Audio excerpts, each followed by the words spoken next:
शिवाय। शिव जी सदा सहाय। ओम नमः शिवाय। गुरु जी सदा सहाय। कैलाश संहिता के अध्याय 20 और 21। यति के अंत्येष्टि कर्म की दशा पर्यंत विधि का वर्णन। व्यामदेव जी बोले, जो मुक्त यति हैं उनके शरीर का दाह कर्म नहीं होता, मरने पर उनके शरीर को गाड़ दिया जाता है, ये मैंने सुना है। मेरे गुरु कार्तिकेय, आप प्रसन्नता पूर्वक यतियों के उस अंत्येष्टि कर्म का मुझसे वर्णन कीजिए, क्योंकि तीनों लोकों में आपके सिवा दूसरा कोई इस विषय का वर्णन करने वाला नहीं है।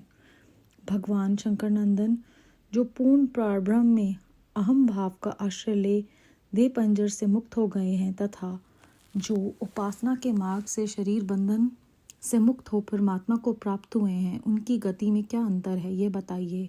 प्रभु, मैं आपका शिष्य हूँ, इसलिए अच्छी तरह विचार करके प्रसन्नता पूर्वक मुझसे इस विषय का वर्णन कीजिए।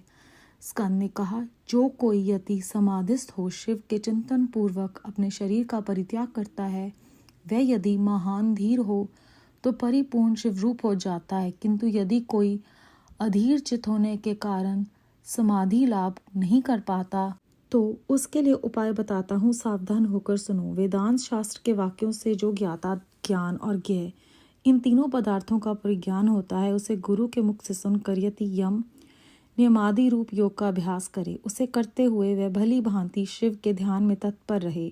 मुने उसे नित्य नियम पूर्वक प्रणव के जप और अर्थ चिंतन में मन को लगाए रखना चाहिए। मुने, यदि देह की दुर्बलता के कारण धीरता धारण करने में असमर्थ यति निष्काम भाव से शिव का स्मरण करे, अपने जीर्ण शरीर को त्याग दे, तो भगवान सदाशिव के अनुग्रह से नंदी के भेजे हुए विख्यात 5 आतिवाहक देवता आते हैं। उनमें से कोई तो अग्नि का अभिमानी, कोई ज्योति ही पुंज स्वरूप, कोई दीनाभिमानी, कोई शुक्ल पक्ष अभिमानी और कोई उत्तरायण का अभिमानी होता है। ये पांचों सब प्राणियों पर अनुग्रह करने में तत्पर रहते हैं। इसी तरह धूमाभिमानी, तम का अभिमानी, रात्रि का अभिमानी, कृष्ण पक्ष का अभिमानी और दक्षिणायान का अभिमानी, यह सब मिलकर 5 होते हैं। ये पांचों विख्यात देवता दक्षिण मार्ग में प्रसिद्ध हैं।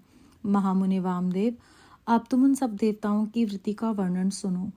कर्म के अनुष्ठान में लगे हुए जीवों को साथ ले वे पांचों देवता उनके पुण्यवश स्वर्गलोक को जाते हैं और वहां यथोक्त भोगों का उपभोग करके वे जीव पुण्य क्षीण होने पर पुनः मनुष्य लोक में आते तथा पूर्वतः जन्म ग्रहण करते हैं। इसके सिवा जो उत्तर मार्ग के 5 देवता हैं, वे भूतल से लेकर ऊर्ध्वलोक तक के मार्ग को 5 भागों में विभक्त करके यति को साथ ले क्रमशः अग्नि आदि के मार्ग में होते हुए सदाशिव के धाम में पहुंचते हैं। वहां देवादिदेव महादेव के चरणों में प्रणाम करके लोकानुग्रह के कर्म में ही लगाए गए वे अनुग्रहकार देवता उन सदाशिव के पीछे खड़े हो जाते हैं। यति को आया देख देवादिदेव सदाशिव यदि वह विरक्त हों तो उसे महामंत्र के तात्पर्य का उपदेश दे गणपति के पद पर अभिषिक्त करके अपने ही समान शरीर देते हैं। इस प्रकार सर्वेश्वर सर्वनियता भगवान शंकर उस पर अनुग्रह करते हैं, उससे अनुग्रहित करके निश्चल समाधि देते हैं।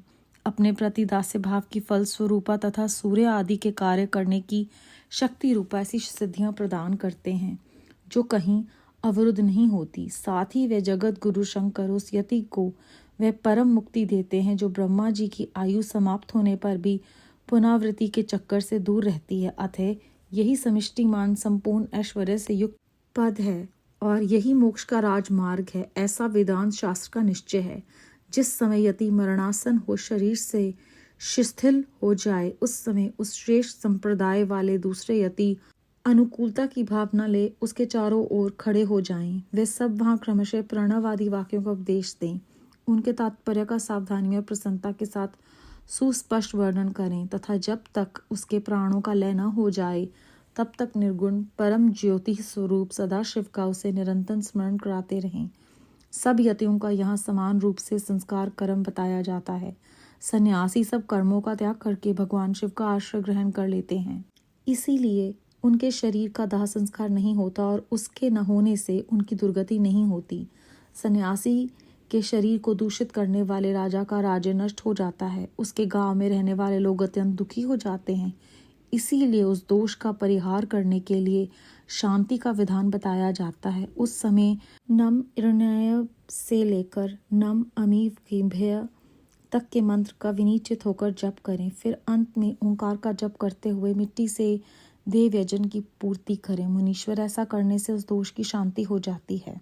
अब सन्यासी के शव के संस्कार की विधि बताते हैं। पुत्र या शिष्य आदि को चाहिए कि यति के शरीर का यथोचित रीति से उत्तम संस्कार करे।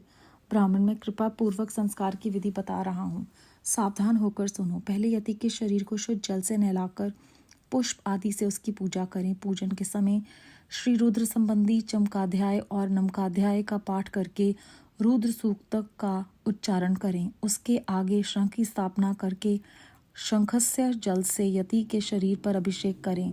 सिर पर पुष्प रखकर प्रणव द्वारा उसका मार्जन करें।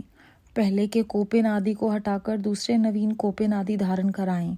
फिर विधि पूर्वक उसके सारे अंगों में भस्म लगाएं।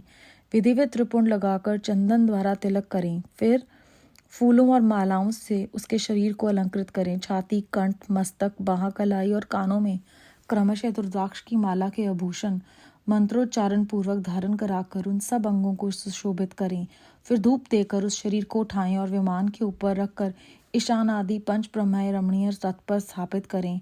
आदि में ओंकार से युक्त 5 सद्योजात आदि ब्रह्म मंत्रों का उच्चारण करके सुगंधित पुष्पों और मालाओं से उस रथ को सुसज्जित करें। फिर नृत्य, वाद्य तथा ब्राह्मणों के वेद मंत्रोच्चारण की विध्वनि के साथ ग्राम की प्रदक्षिणा करते हुए इस प्रेत को बाहर ले जाएं।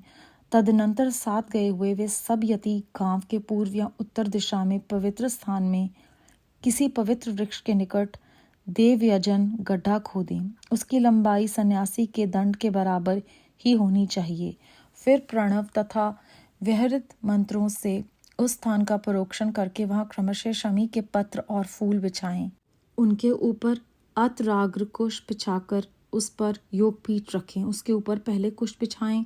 कुशों के ऊपर मृगचरम तथा उसके भी ऊपर वस्त्र बिछाकर प्रणव सहित सद्योजात आदि पंच ब्रह्म मंत्रों का पाठ करते हुए पंच कवियों द्वारा उस शव का परोक्षण करें। तत्पश्चात रुद्र सूतक एवं प्रणव का उच्चारण करते हुए शंख के जल से उसका अभिषेक करके उसके मस्तक पर फूल डालें। शिष्य आदि संस्कार करता पुरुष वहां गए हुए मृत यति के अनुकूल भाव रखते हुए शिव का चिंतन करता रहे। तदनंतर ओंकार का उच्चारण और स्वस्ति वाचन करके उस शव को उठाकर गड्ढे के भीतर योगासन पर इस तरह बिछाएं जिससे उसका मुख पूर्व दिशा की ओर रहे। फिर चंदन पुष्प से अलंकृत करके उसे धूप और गुगुल की सुगंध दें। इसके बाद विष्णु हव्यमिंदम रक्षस्व ऐसा कहकर उसके दाहिने हाथ में दंड दें और प्रजापते न वदेतान्यन्नो इस मंत्र को पढ़कर बाएं हाथ में जल सहित कमंडल अर्पित करें। फिर ब्रह्म यज्ञानम प्रथम इस मंत्र से उसके मस्तक का स्पर्श करके दोनों बाहों के स्पर्श पूर्वक रुद्र सूतक का जप करें। तत्पश्चात मा नो महानत मुतम इत्यादि 4 मंत्रों को पढ़कर नारियल के द्वारा यति के शव के मस्तक का भेदन करें। इसके बाद उस गड्ढे को पाट दें। फिर उस स्थान का स्पर्श करके न्यान्य चित्त से 5 ब्रह्म मंत्रों का जप करें। तदनंतर यो देवानम प्रथम प्रस्तातः से लेकर तस्य प्रकृति लीनस्य यम परः स महेश्वर तक महानारायणोपनिषद के मंत्रों का जप करके संसार रूपी रोग के भेषज, सर्वज्ञ, स्वतंत्र तथा सब पर अनुग्रह करने वाले उमा सहित महादेव का चिंतन एवं पूजन करें। पूजन की विधि यूं है: 1 हाथ ऊंचे और 2 हाथ लंबे चौड़े एक पीठ का मिट्टी के द्वारा निर्माण करें। फिर उसे गोबर से लीपें। वह पीठ चौकोर होना चाहिए। उसके मध्य भाग में उमा महेश्वर को स्थापित करके गंध, अक्षत, सुगंधित पुष्प, बिल्व पत्र और तुलसी दलों से उसकी पूजा करें।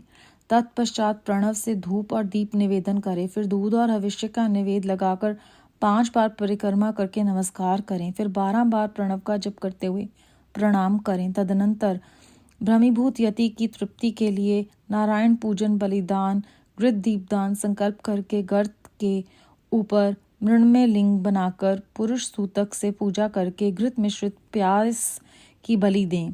घी का दीप जला पायस पल को जल में डाल दें। तत्पश्चात दिशा विदिशाओं के क्रम से प्रणव के उच्चारण पूर्वक ओम ब्रह्मणे नमः इस मंत्र से ब्रह्मीभूत यति के लिए शंख से 8 बार अर्घ जल दें। इस प्रकार 10 दिनों तक करता रहे। मुनि श्रेष्ठ, ये दशांत तक की विधि तुम्हें बताई गई। अब यतियों के एकादशी की विधि सुनो। अध्याय 20 और 21 समाप्त। इस अध्याय में हमने जाना कि जो पूर्ण परब्रह्म में अहम भाव का आश्रय ले देह पंजर से मुक्त हो जाते हैं तथा जो उपासना के मार्ग से शरीर बंधन को मुक्त करते हैं, उसमें क्या अंतर है। स्कंद जी बताते हैं, अगर कोई समाधिस्थ हो, शिव जी का ध्यान करते हुए अपने शरीर को छोड़ता है तो वो परिपूर्ण शिवरूप हो जाता है। लेकिन अगर कोई किसी कारणवश समाधि में लीन नहीं हो सकता तो ऐसे स्थिति में उन्होंने कहा है कि गुरु के मुख से सुनकर यति यम नियमादि रूप से योग का अभ्यास करें। और अगर उनके शरीर में इतनी समर्था नहीं है कि वो कुछ भी कर सकें तो केवल उनका नाम जपें।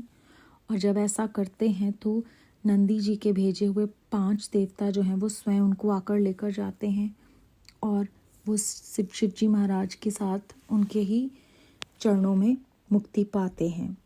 बेअंत शुक्राना है गुरु जी महाराज का कि वो हमें बता रहे हैं कि किस भी मार्ग को हम चुनें, केवल उनका नाम सिमरन और उनका चिंतन ही है जो हमें इस आने जाने के चक्कर से, पुनरावृत्ति जिसे कहते हैं, उसे दूर करता है और हमें अपने चरणों में जगह देते हैं जिसके लिए हमने ये मनुष्य जन्म लिया है। हम सच में बहुत भाग्यशाली हैं कि हमें इतना कुछ नहीं करना, जो गुरु साहब ने कहा है बस वही मान लें और हमारी जो है ये आने जाने का जो बार बार मरण जीवन का जो चक्कर है उससे हम बच सकते हैं। बेअंत शुक्राना गुरु जी महाराज। ओम नमः शिवाय। शिव जी सदा सहाय। ओम नमः शिवाय। गुरु जी सदा सहाय।